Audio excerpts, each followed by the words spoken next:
Welcome back, everybody, to the Team Coaching Zone podcast. Super excited today to have Anders and Andy, Pete, and Peter from Sweden joining us on the Team Coaching Zone. Thank Andy you. and Peter, how are you guys doing today? Great, thank you. We're Nice. having summer in Sweden now, so it feels great. That's great. Well, this is going to be a Swedish-only podcast. So we have authentic Swedes in Sweden, and I'm of Swedish descent. My mother is a first-generation immigrant from Sweden, and I used to spend all my summers in Sweden. I don't know if the listeners know, but most of Sweden takes off, I think, almost all of July. Is that right? Yeah, more or less. Getting close to your holiday now? Yeah. So, I think it's the summer. The sun is up most of the day, and people need to counterbalance that with the long, dark winters, right? And a midsummer festival. That's the big thing in Sweden. Yeah. Well, it's great when you guys could fit us in here before you disappear from the radar for the vacations. But great to have you guys on. I've been, familiar with your work for a few years, and it was overdue for us to get you guys on the podcast and hear, a little bit about how you got into team coaching and how you connected with each other, and what's happening in particular in Sweden around team coaching, but also beyond. So why don't we start by helping the listeners get to know you both a little bit. Anders, I'm going to start with you. And I know you have an interesting background, a master's in mechanical engineering. You come from a big family. You worked in the Swedish embassy in Washington, D.C., which is interesting. I didn't know that about you. Have led organizations with Ericsson, major telecommunications company in both Europe and North America. You've been consulting for a long time. Interestingly, you're a singer, so I got to hear a little bit more about that, and a proud father of two. And along with Peter, are a board member and a founder of the Swedish Team Coaching Association. You've been involved in the ICF with team coaching certification and more. So Andy, what else about you do you want the listeners to know? I think that's already there, that we could probably have a whole episode just unpacking that interesting background. But yeah. What else is there? I'm a curious person, and one of my favorite themes when it comes to looking for things is togetherness. That's the important thing for me. Doing things together. Okay. I actually noticed I'm really poor at doing things by myself.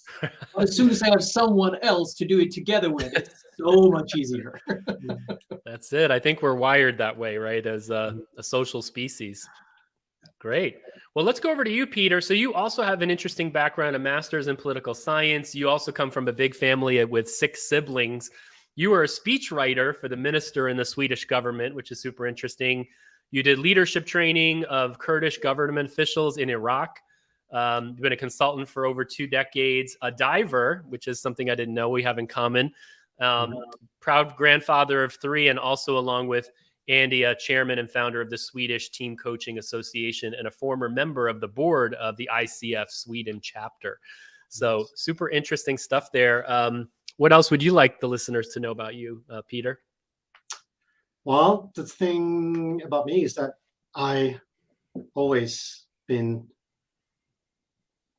involved in change my whole life. So I've been working in different ways as an NGO, in NGOs, in politics, in leadership training, but now mostly in team coaching, which I see is maybe the most powerful tool for changing the society. Wow. And nowadays, a lot of interest in ecology. I see that the system thinking of team coaching also led me into more ecological thinking. Yeah. Well, I'm curious how you guys, with your backgrounds, and you both seem to have some, I don't know if you guys met in the foreign service, or was it working with the government, and how you guys know? Okay, we'll have to hear about that. But I think that probably adds a really interesting lens to really understand how the broader ecosystem and environment shapes organizations and change, as you're talking about, Peter, and ultimately to team coaching. So why don't you help us understand a little bit about how you came together, and some of the things that you've been up to together as partners. How we became the Chip and Dale. Some of our partners actually refer to as us. Yeah. We actually met in a team coaching training a number of years ago. We both trained for our individual coach certifications, and one of our colleagues in one of those courses was a team coach, and he worked with Team Coaching International, and he set up a training for us here in Sweden, and we signed up for that one, and that's where we found each other. Yeah. Okay. Was it led by Phil Sandahl, the late great Phil Sandahl? We took a master with him in London later, but it was we met him and trained for him too. Yeah, that was great. Yeah, early on in my team coaching journey as well. Cool. Okay, so you guys met there, and then what happened? We started a company together. Yep. Okay. We were actually a few other people, but we realized that really take this serious. We founded two of us who were engaged. And that's in this, BestTeam. That's BestTeam. Yeah. You founded in 2014. Okay. Yeah. Yep. So and then we realized that the team coaching in Sweden was not very much well developed, and there was not much any good books or good Swedish literature. All the literature in Sweden here was either with huge US company CEOs or super big companies, and most of the examples were either American or English. Yeah. And we found a need for like having references that were Swedish. Yeah. So we interviewed interesting team leaders, high and low in Sweden, from the military, from restaurants, from all over the place.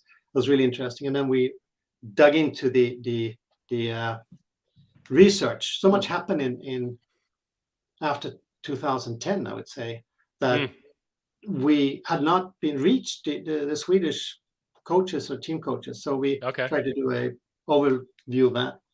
So we did that, and then we ended up also training, not with you, 6 conditions, and we really did the team diagnostic survey. I thought that was a very great tool, but it was not in Swedish. So we translated it, and we got the opportunity awesome. And to do that. I thought that was important. Mm-hmm.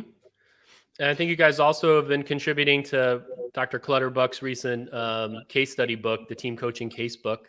Yeah, that's correct. We wrote one of our cases. We spoke with him, and he wondered if we wanted to participate and then write up a case, which was really interesting. It's a good way to work on reflecting on what did you actually do yourself. What was it that we were doing in that process? Right. It was a good thing to do. Yeah. And then we realized that we need some organization for team coaches in Sweden. So we went to ICF, the Swedish chapter, and said, can we do a special chapter or part of organizing something inside ICF? And they were not interested at that time.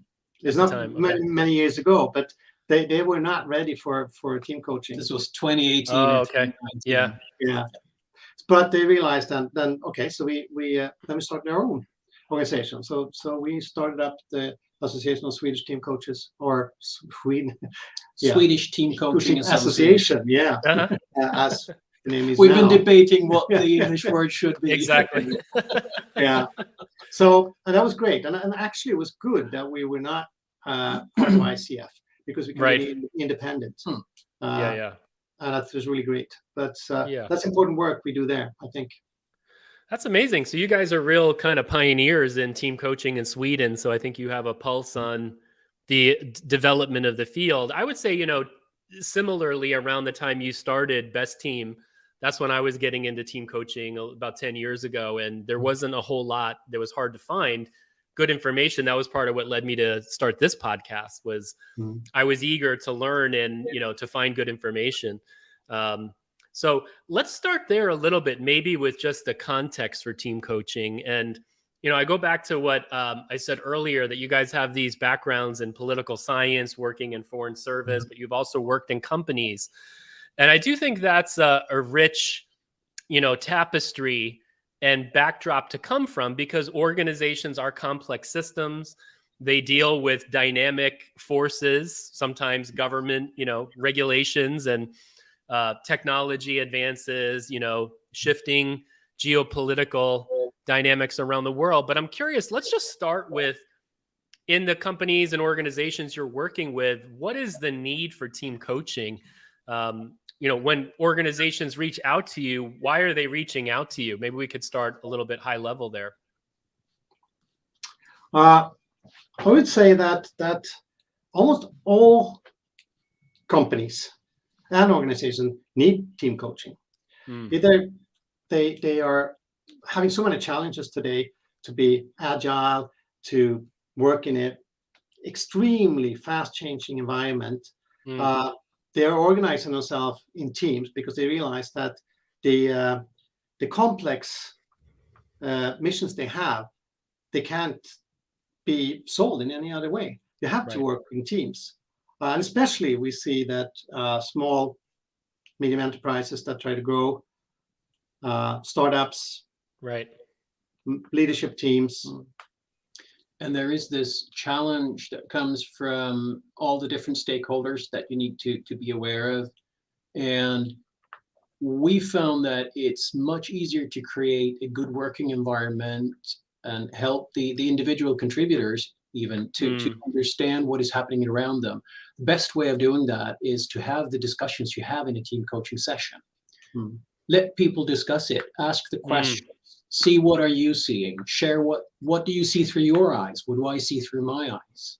And what we've seen the last few years more and more is that we start up with a leadership team and see that they have to work as a team. And then they realize, damn it, we need to have a team organization. But they realize that, well, and we started to help them with that. So that's, I think that's a trend, and it's a very healthy trend, I think. Yeah. I'm curious around the leadership teams. I work with a lot of leadership teams, and I think a lot of them struggle around what do they need to be over and above just good leaders of their own parts of the system.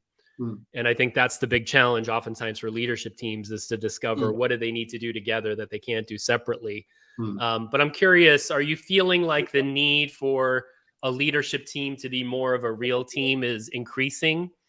Or I'm curious what you help them land around that, because you don't want leadership teams to be doing busy work or being something they don't need to be. But I'm curious, you said you start with leadership teams, and that usually creates some insights that, oh, wow, we need to scaffold this down throughout the system. That's really interesting, because most of the times we start in that end, looking at, so what is it that you can do together that you can't do alone? And simply having that discussion with them. If we have a 2-day session, we sort of introduce that question like around lunch or something. If we have the luxury of a 2-day retreat, we usually do that. We have a measurement, we go through the measurement. But the important question there, day one, that usually takes almost all the second half of day one, is challenging them on what is it that you do together, and what is your purpose. And them having that discussion, that reflection time, really pushing them to not just sort of rehash the company mission or something, but actually challenge them on what is that you do as a management team. That's super important for them, and that's where they really come together. Because that's when they find this compelling purpose. What are you finding that they need to come together around? Do you know, are there certain common topics or themes that seem to come up? You go ahead. You go ahead. First of all, how to work together. What are our what are we going to do together? What is our special? And I say it's about culture, structure, and leadership. These That's three great. things, Yeah. and they have to work together. And they're good at mission thinking. They have goals, but they don't actually, and many times they don't really clear how they together are going to go from where they are now to what they need, where they need to be. I'd like to add one more thing to those three. I mean, there's the culture, the structure, and the leadership that they got to look at. But the important thing for the team is the learning. Yeah. So we usually draw a triangle with culture, leadership, and structure in the three corners, and we have learning in the middle. Nice. And work with how they support each other. Yeah. And that comes down to the culture needs to take into account what the surroundings of the team ask from them and what tomorrow asks from them. Yeah. Yeah. And they usually need also to do some kind of a analysis of what are the stakeholders.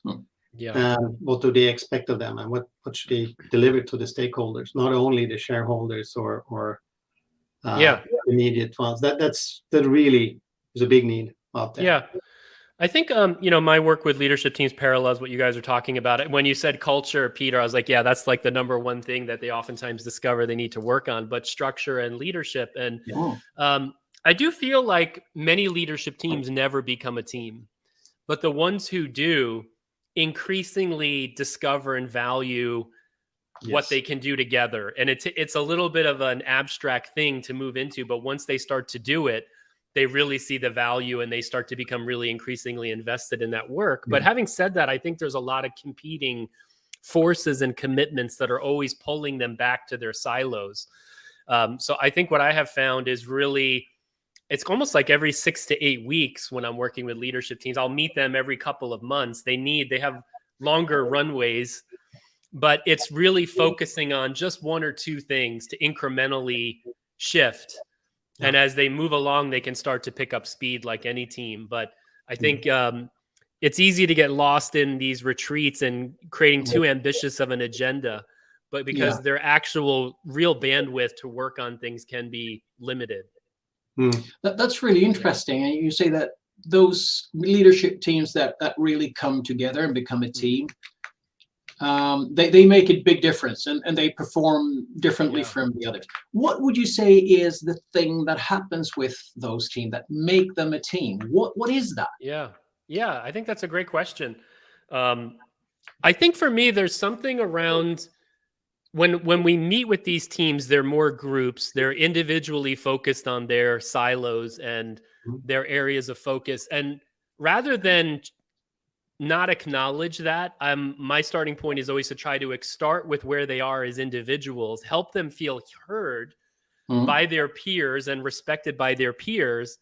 And then naturally we can, and so that usually takes the form of them doing information sharing on their silos. And once that need has been met, the cup has been emptied, they oftentimes then feel less threatened. There's more space, and it becomes pretty clear where there are interdependencies around culture, structure, and leadership that really not only benefit them. So I think we need to continue to see that they benefit by making this investment in the teamwork, but they start to see like, wow, I'm really playing too small and I need to have an enterprise ownership. And then that kind of usually reveals very strategic areas where they can make contributions, whether as the whole team or in subgroups. I don't know if that's answering your question, but I'm just I'm starting to kind of get at really the discovery of interdependent leadership work that's good for the enterprise, but also benefits them. But the leadership team has to understand what the purpose is, and they have to agree and keep each other aligned with this. And then you can coach on the gaps or what are you missing? To really make this happen. If you're working in silos, what do you need? Where are the gaps? What are the solutions to connect these? That's when coaching is most powerful, I would say today. That's like Christopher said, the finding the interdependencies, because I agree that's something, there is something there that sort of when it happens, you can feel it in the air, but it's very hard to describe. But you're putting good words to it, I think. But, like, for example, I think it's very specific to every team. Like one leadership team I was working with recently went through a whole year-long strategic road mapping for the next 5 years. So they're really pivoting as an organization. And when we got into the team coaching, it should have been obvious, but it wasn't. But it became pretty clear that the next stage was if they didn't engage their staff in really connecting to the strategic roadmap and really engaging the staff who went through tumultuous change. There was a lack of safety and low morale. And so it became really clear that of all the priorities they could be working on around execution of their strategy, was if they didn't focus on people for the first 6 months of this year, they were just not going to be in a position to go engage other stakeholders effectively. So they became, and that was like the rallying cry around their short-term purpose was around, as a leadership team, we need to engage our people. And that led to some really interesting coaching conversations about how to do that in creative ways instead of command and control and top down, but how to really, and it really leads into team of teams and other things. So yeah, that was just one specific case recently where it became really clear what they needed to do together, but none of them would have said that leading into the retreat if we hadn't surfaced it, you know, through various coaching exercises. But yeah, but what about you guys? What are you finding with the leadership teams as helping them pull together as a real team? You want to go? I go. I think I agree with you. It is the interdependency, but it's also the understanding and the building of the mutual respect, and building that culture of what and how are we going to be together. When they sort of discover that, yes, we are not just names or just pictures on a screen, but there are people behind it, and I really want to do things together with these people. But it is building that togetherness thing that is my sort of the key thing for me. But when I see that happening in the leadership team, it's also it's a pivoting point where you see that the culture really starts to change. Yeah. And are they coming asking for that when they show up to you? So I'm curious about what the asks are, and are these the same as they were back in 2014 when you guys started, or? Well, first of all, mostly they're actually asking for the same things, which is very strange. They're asking for the same things, but not these things. Yeah. So, well, the one new thing they ask for, we come to that, but what they're asking for very often is training. Instead of coaching. That's good training. Well, let's put the leader on the team on a leadership training, and everything we find and go back, and even they know that it doesn't work. It doesn't work that way. They're doing it because they need to do something.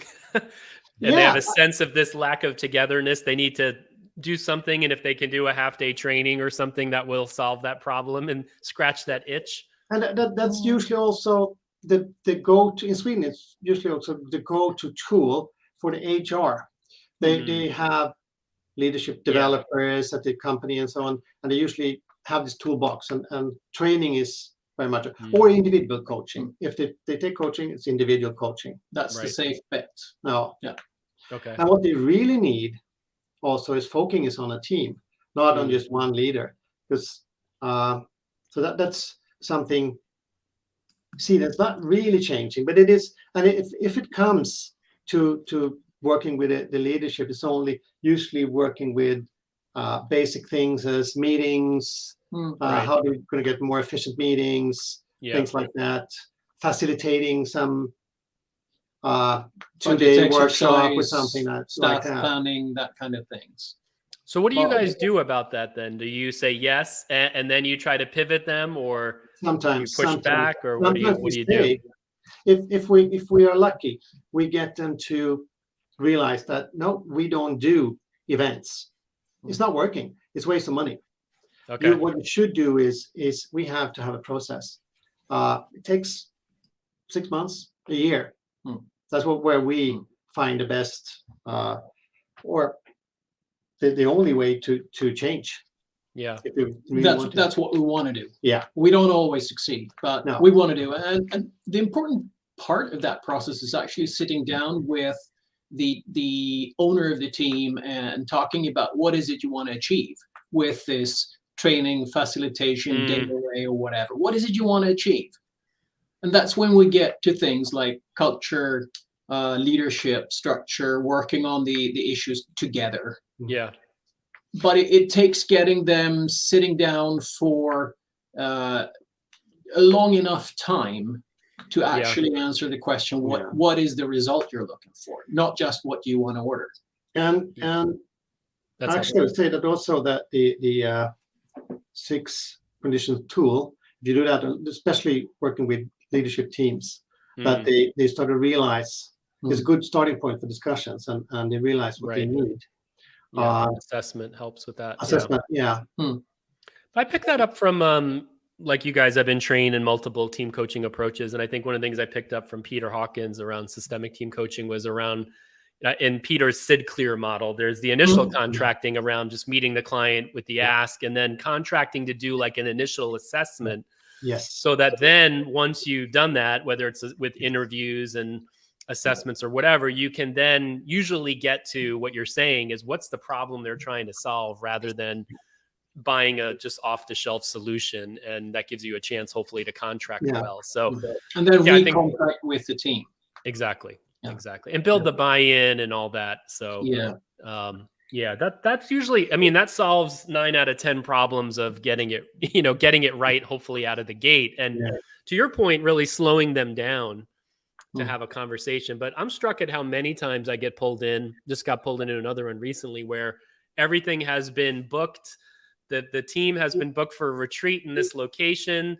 They've already come up with an agenda of what they want over 2 days, and then they're shopping for somebody to facilitate that. And those are usually disasters, in terms of as a team coach, you end up, then you become the messenger, you get shot as the messenger because you didn't design it, but now you got to deliver it, and you wouldn't have designed it that way. Those are usually ones you want to run away from. Right. So, but also the problem is also that they usually ask for some kind of standard concept. They know that, okay, we have this, we want you to do exactly this thing. We're going to do it. What have you done before exactly? And they want to know exactly. But when you come to a team, you don't know what they need. You have to understand what they need. So there isn't a standard thing. And then team coaching is not established enough for people to trust the process.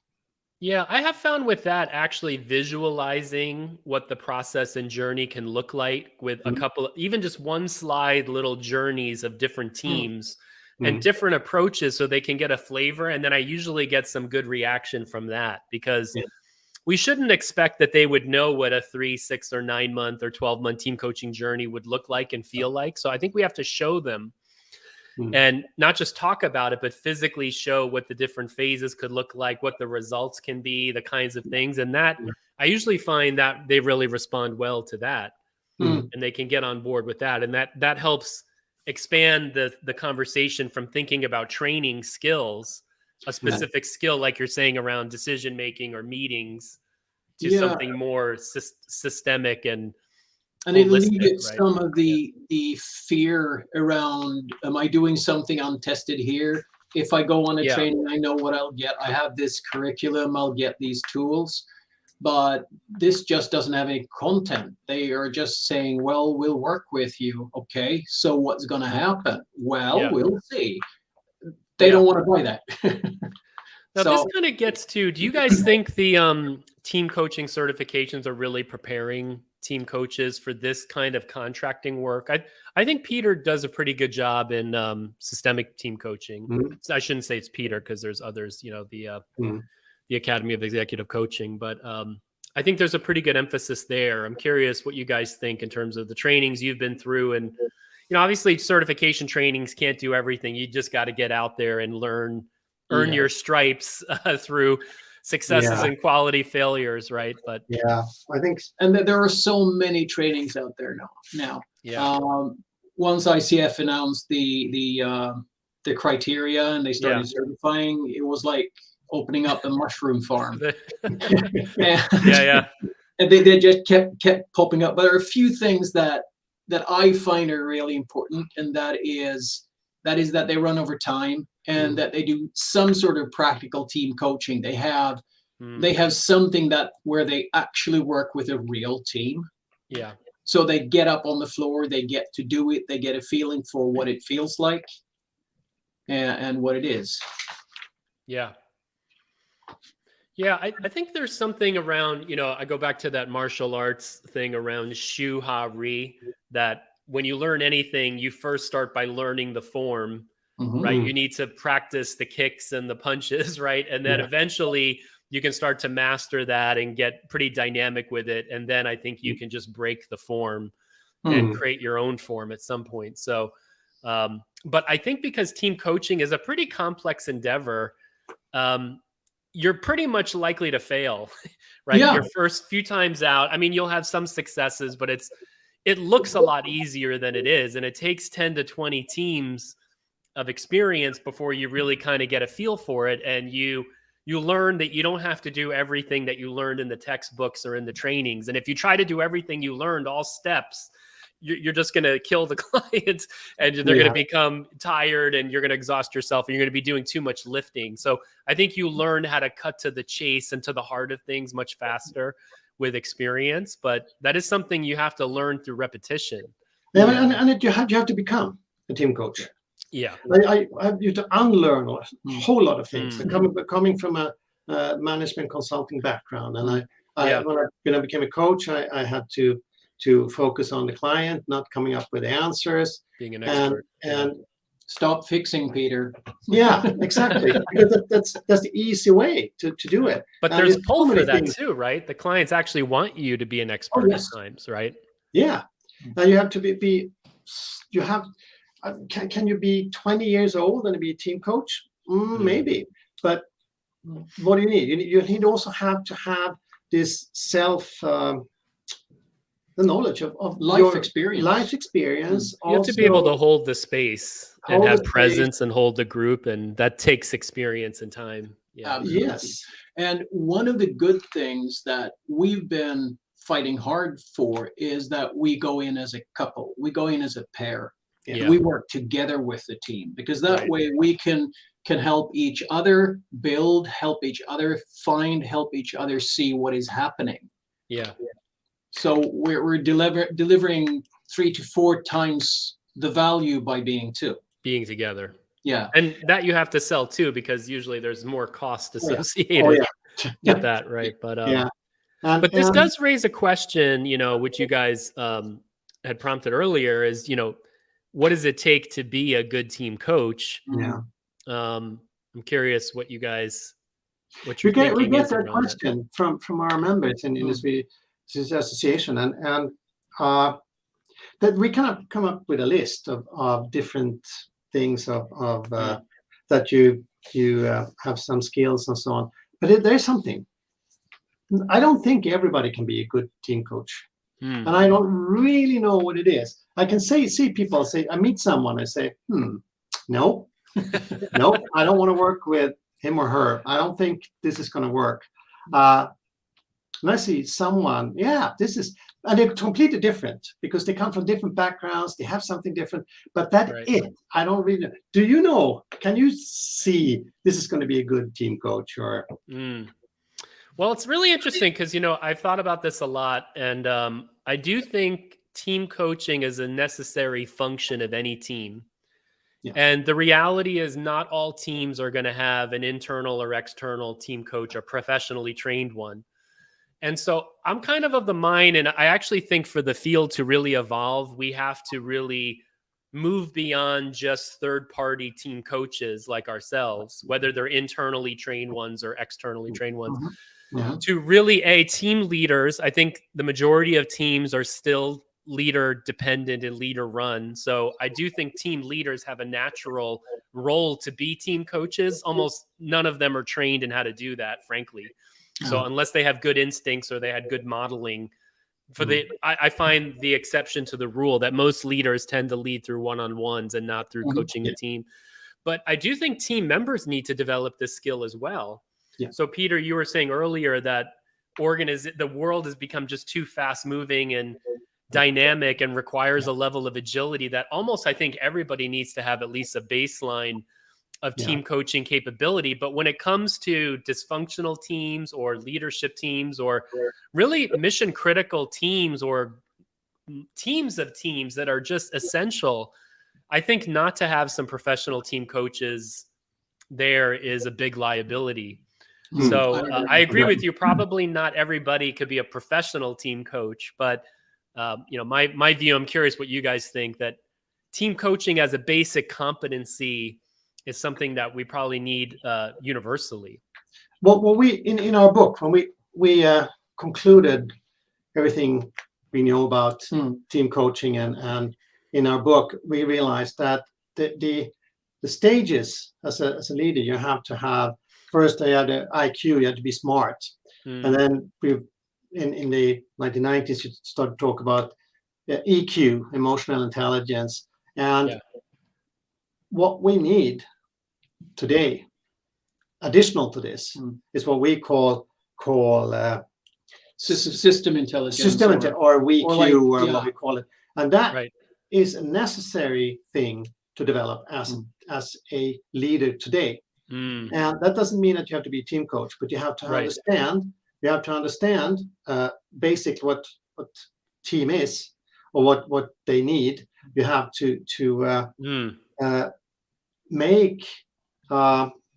have to interact with the team, not with individuals. You have to have the understanding of how to motivate teams, not individuals. All these things are part of being a team coach, but it's not being, and you're team coaching, and so I think that's really, and there's a huge need in these management trainings or leadership trainings or whatever they're called. Or if you look at the university courses for people taking an MBA or becoming, I mean, engineers in Sweden, engineering school, different universities, that's a common way to become a manager, a top manager in Sweden. And that's where you would need to put some of this. But it's not there now, right? Somewhere. And it's not at all there today. No. Yeah. It's a huge business. I mean, it's a huge business, and they're making money on what they're selling now. So why change? Right. If the demand is not there. Yeah. Well, as soon as they start training every MBA in team coaching skills, the rest of us are out of our jobs, right? No. The other way around. The other way around. Maybe you might be right. Actually, it might create more demand, right? Absolutely. I'm sure it will create more demand because they will know what to ask for. Yeah. I mean, there are two types of teams that ask for external team coaching, I would say. The ones that, wow, shit, it's not working. Nothing is working. Nothing is working. We need help. And it's gone downhill for a while. The other one are actually the top 10, 20% of these teams that actually work together. They do it repeatedly. They have team coaches that work with them, I would say. It's interesting because I would say 9 times out of 10, when I get contacted for team coaching, it's because there's an issue around authority and around the team leader. And oftentimes it's around transitions.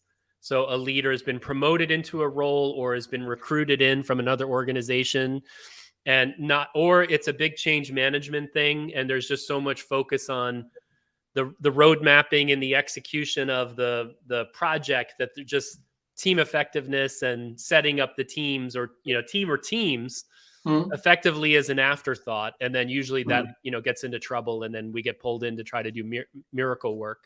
Yeah. So I think it's interesting, just to go back to this idea of how we're preparing leaders to work in agile organizations, fast moving team-based environments. And, we've, Melissa and I and Ruth Wagaman over at Six Conditions, we've been trying to break in a little bit into, because we, over the years, when we get into enterprises, we work with leadership teams and mission critical teams. And then sometimes we'll train the internal OD and L practitioners. And it's not long before we get grabbed to be pulled into team leader programs. But usually it's like a year-long transformative leadership program for the high potentials.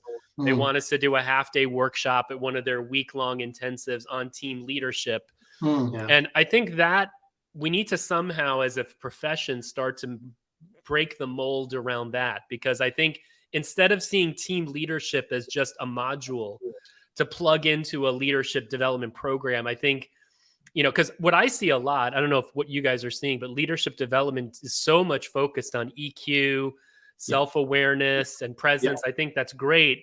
But And like when you're talking leadership. about systems leadership, how do we actually create the structures that lead to great performances of groups of people? I think that's really, and I do think the EQ and presence and all that is kind of table stakes almost. It's like a prerequisite. Like you need to be selected in for that. But that shouldn't be I think the heart of the leadership programs. At least that's my bias. But no, and I think that the actually training, I would say that the training for solving yesterday's problem or yesterday's organization, or maybe today's, not for tomorrow's organization. And if you train people for leadership, it has to be transitional, because the organization is not going to be the same in 3 years or 5 years, right, as it is now. I'm thinking of one of the episodes on the Team Coaching Zone with Carissa Bubb, where she's talking about an organization where she worked with high potentials, and they formed teams of high potential learning, like learn together. They were learning teams.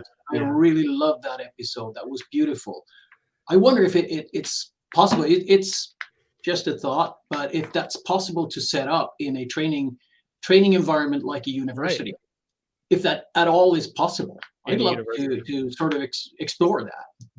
Yeah, well, it's interesting you said that, Anders, because right before you said that, I went back to an earlier thing you guys mentioned around culture, structure, leadership, and then learning at the center.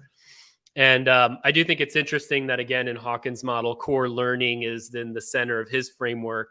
Yeah. I know in the 6 Conditions, Ruth's book on senior leadership teams, what she found was that less than a quarter of all the top teams in her study of 130 top teams were highly effective, but that was also correlated with about the same number were good at learning.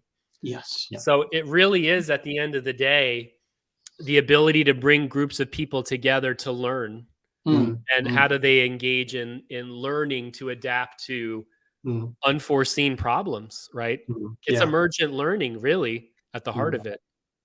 And that's so great. We in our association in Sweden, half of us are traditional team coaches, the other half are agile coaches.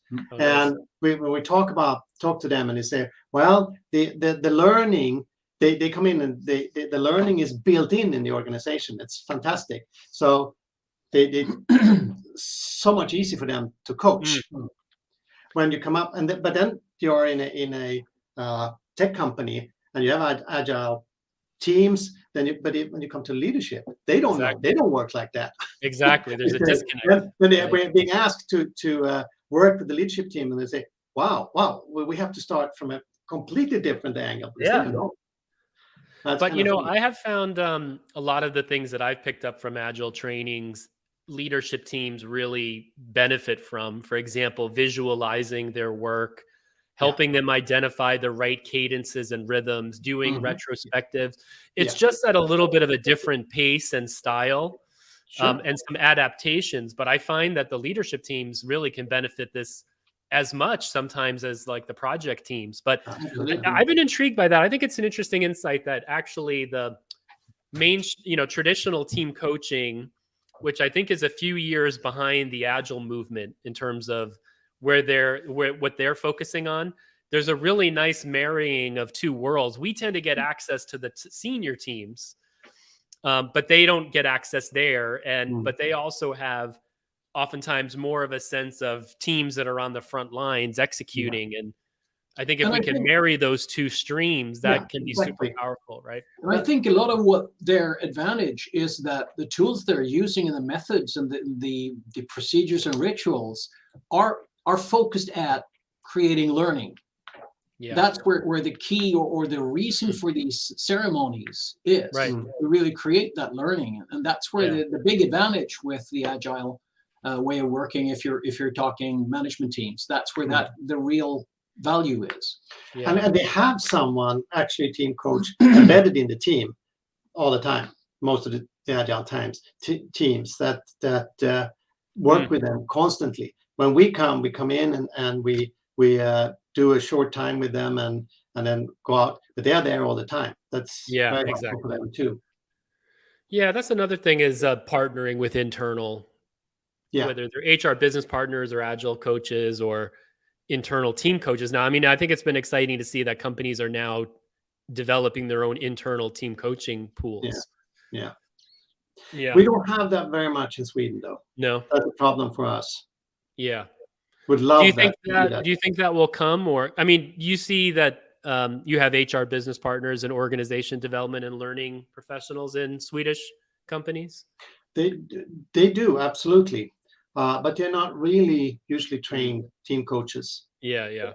So they are doing different things.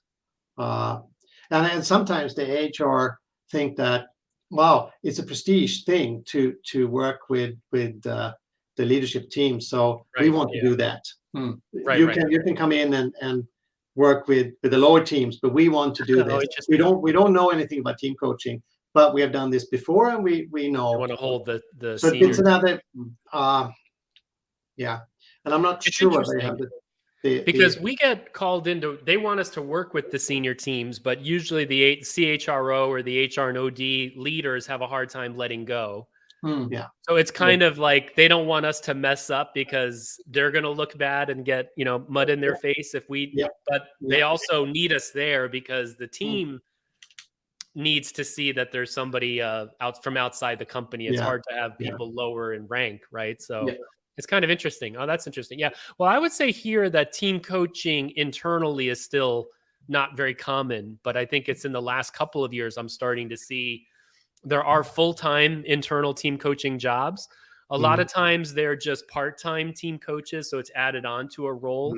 And, HR business partners or OD practitioners are picking that up. But I think it's really exciting to see organizations that are setting up full-time team coaching shops. And starting I think asking. that's really interesting. Yeah. My big challenge around that is organizations tend to be so unstable that with the restructuring and the reorgs, every 2 years or something, it's like it takes a bit of time to build a cadre of people who can do this work well. I think we have found it takes at least a year to take OD practitioners and HR folks who have some background in facilitation and team building and coaching to turn them in, to really get them to be coaching, to make impact. At least a year, I would say. Yeah. So I'm kind of torn on the business case for it still, to be honest with you. And what we see is also that once you have this cadre of internal coaches, then something happens externally and there's a reorganization and they get scattered around the organization or fired because that's something we can buy from the outside. We don't need to have that internally. Yeah. So I think it is a challenge building it inside a company. But I would say that the business case is pretty easy, I would say. I mean, if they're dependent on teams to produce whatever they're producing, and only 20%, 10 to 20% work effectively together. Yeah. What other machines or inputs would accept that? Exactly. 50% of working pretty bad together. I mean, yeah. But maybe we need to be bolder in laying this data out. Can you afford to have only a quarter of your leadership teams being effective, right? Can you afford your mission critical project teams not to be set up well at the beginning of a multi-year IT transformation or, I think. We were talking to a huge multinational company, and they had a big project. It's in construction, and they realized that 1 week's delay, every 1 week of delay of the contract would cost them many millions. And we said, let's look at it. We do it at the beginning. We follow up in the mid and see that they work well together. Nope. Too expensive. Too expensive. It's going to be several hundred. But then the cost we can't 6 months or a year in is millions and millions of dollars. I was thinking about, wow, how are you thinking? But they hadn't done that before. Yeah. So we see it. We work with some of these projects. I mean, we start, especially projects where there's a lot of teams that are going to work together. And they know the track records. I haven't seen almost any large building project that is actually on time. Yeah. I did a few podcasts with folks from that industry and how they have found that team coaching at the different phases of large construction projects has been very helpful. Yeah. So I think there is some practice of that in large scale. A lot of it lines up with project management, but really understanding the phase of the build you're in and really having the right stakeholders involved in the conversation. So I think it's really blue ocean sailing for all of us, honestly. If we can start to get bolder in building the business case for the leadership teams, for the large projects and transformations, I think that's where there's a lot of opportunity for us to really level up the field more. I don't think team coaching is a fad. I do think it's going to be around for a while. I think one-on-one coaching, leadership coaching continues to be a robust industry. I'm optimistic, but I do think we're operating at a different level of complexity. I think it's what you guys said. We're operating at the level of systems intelligence. And it is a cognitively and emotionally more demanding case to be made for these services. But I think the dividends and payoffs are obviously there when we do it well. So, and I have a very a question and a thought that has come up the last months, and that's the this huge discussion about artificial intelligence. Yeah. And for me, I think that the systemic team coaching approach, where the artificial intelligence will be someone they have to deal with, it's going to be in the system. A stakeholder. How do we deal? Now we deal it as a problem or what is, but we have to see the whole system, and actually being a one of many other interesting parts in your business. Yeah. I remember listening to Satya Nadella years ago, the CEO of Microsoft, talk about the future of work. And they were talking about Cortana and being in team meetings, because they had a big focus on, Microsoft Teams and Teams, but Cortana basically listening in on team meetings, and there'd be a running, AI kind of information, statistics, data just being in real time captured about what you're talking about, as almost a team coach, right? As an add-on team coach. So I think you're right. We're probably going down that road. That's a challenge. I think that both coaching and team coaching, AI will be better at than us. Yeah. At a basic level. But we're still going to be needed seasoned team coaches and coaches. I mean, the chess computer beats most normal people, but not the best, right? But the problem is, how are we going to get any people that are good at team coaching if they don't get the learning? I see that as a problem. Well, the AI, is getting to the point where it's going to be able to, it's already starting to be able to read emotion and to actually respond with empathy, and it'll be able to read the room basically before long. So I think it's going to be fascinating to see. I know, trying to remember now, I had the guys from the, it'll come to me, the organization in the UK that's been trying to develop AI for team coaching for a couple of years. It'll come to me in a moment. So I think there are people trying to make this move into this. But, I think one of the areas that I've seen with helping a tech company with training internal team coaches is they were a relatively small group. As a group, they reached 60 teams in the first year, which wasn't bad. And then as they got more experience, they started to think about where they could have the most strategic impact, and leader transitions was one of the areas they felt was really right. That if they could really make leader transitions happen for every leader moving into a new role or coming in from the outside to help them with setting up their team well, that would be a huge dividend. Yes. But what I think also came clear to them was they needed to have something for everybody. And that at the most basic level was like a digital book on, starting, launching and coaching your team that any team leader could immediately start working with today, even if they only had an hour of. So they needed something there. They needed something a lot more custom for the leadership teams and larger projects. And then something in between that was like short modules on purpose or on ways of working or whatever that teams could plug in and just get a couple of hour coaching session. So I think it is for the, being able to meet the clients with a range of offerings. And I say that because I think that's where AI could come in.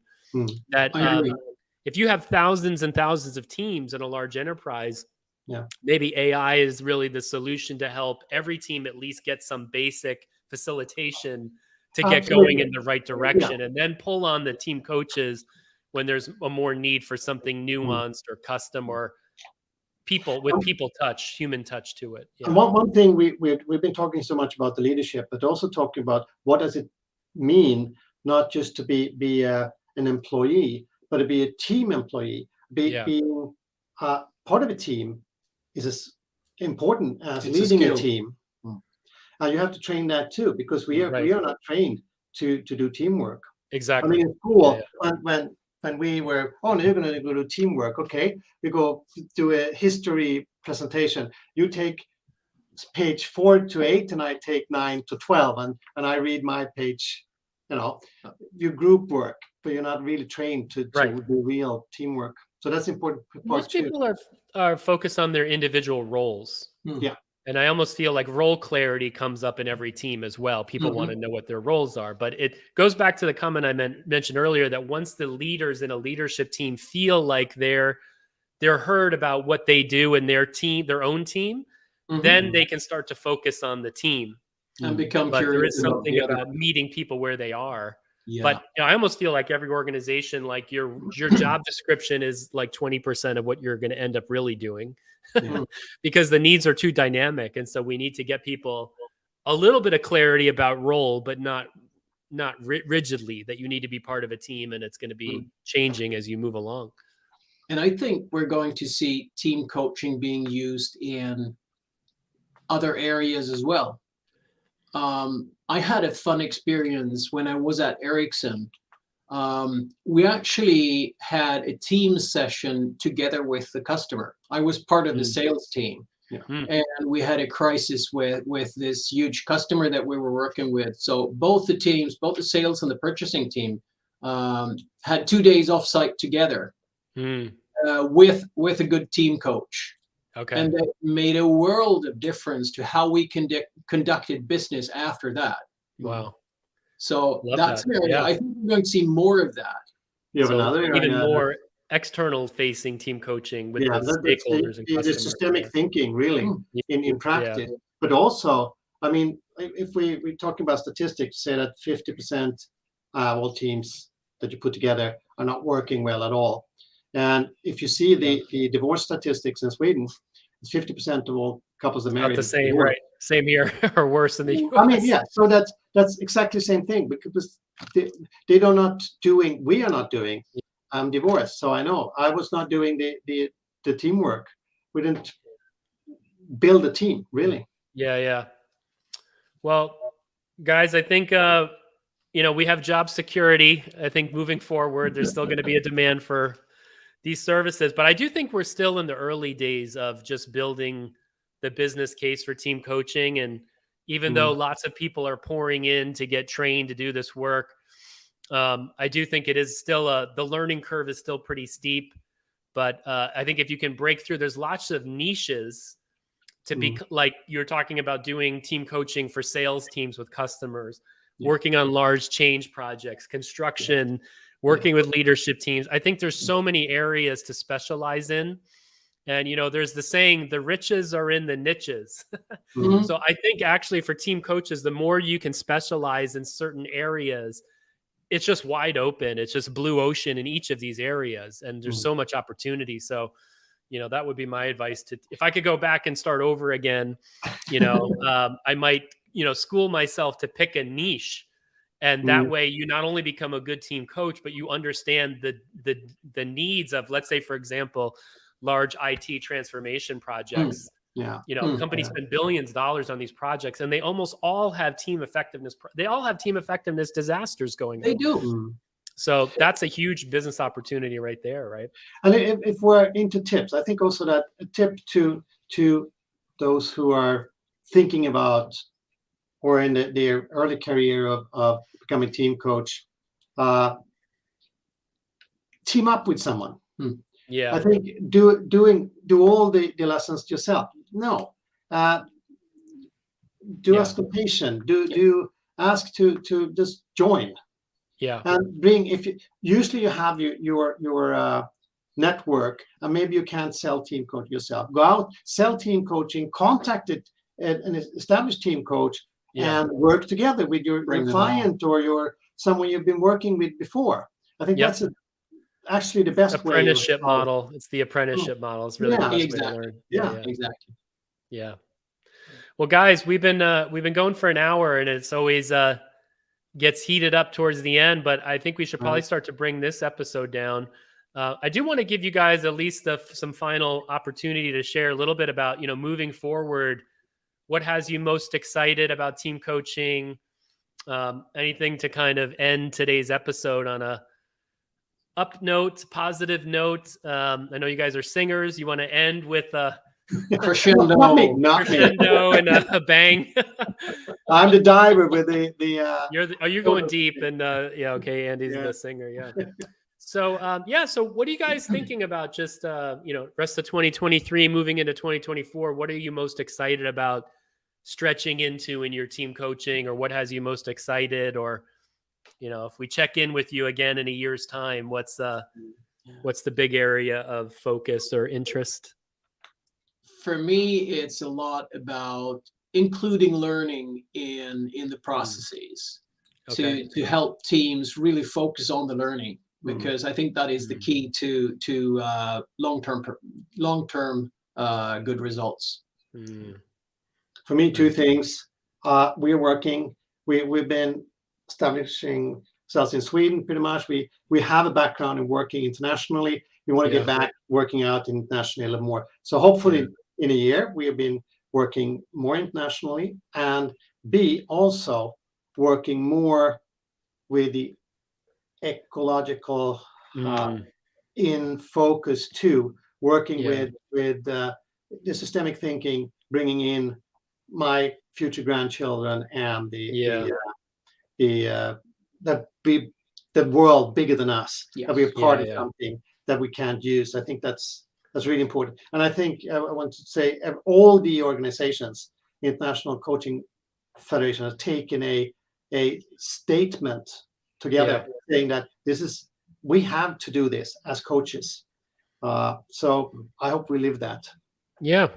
No, I think to build a sustainable civilization, geopolitics needs some serious it's a major threat, right? Yeah. The inability of our leaders of our countries and our major organizations to collaborate is a major threat to our survival as a species and our children and grandchildren. So I think you're right. We have something that no other profession has, and it's people knows everything is shit, but it don't know what to do about it. So we can help them to internalize it and make actions. That's what we do all the day, every day with teams. So we can help them. So that was go eco.